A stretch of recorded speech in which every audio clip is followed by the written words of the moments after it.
Y'all know what it is.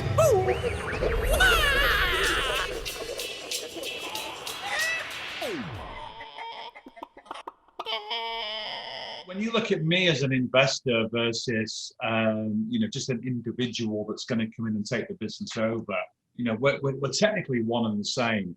The big difference between somebody like me is, I'm not a competitor of that business, and that's the key differentiation. Because when you look at the typical small business owner that's looking to sell, people that want to sell, they sell for a number of different reasons. It could be they want to retire, they could be sick, they could be sadly dying in some cases, they're burnt out, frustrated, run out of ideas, bored, it doesn't matter. So there comes a time where a business owner decides it's time to sell.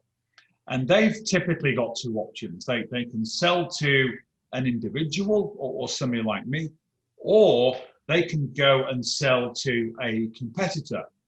Now, the problem with selling to a competitor is a competitor, they will pay more money typically because they've got a lot more leverage with the business that they've already got. So if you own an engineering company and you go and buy another engineering company, there's a lot of costs that you can take out of that business, of those deals. And that might mean letting employees go.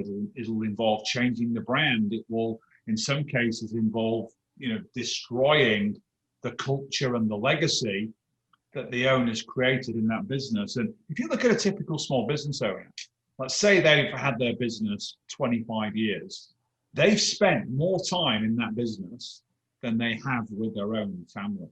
And in a lot of cases, it's all about psychology. In a lot of cases, it's like they're giving up their children and they want them to go to what I call a safe, trusted pair of hands. Now, not all sellers are like that. About 20% of sellers, they just want the maximum amount of money for their business and they don't care who buys it and what they do with it. That's fine. I'd never do a deal like that. I'm looking for a seller that cares more about the legacy of their business and the safeguarding of their customers, their employees, and their suppliers than they do about getting the maximum amount of cash out of that deal at closing.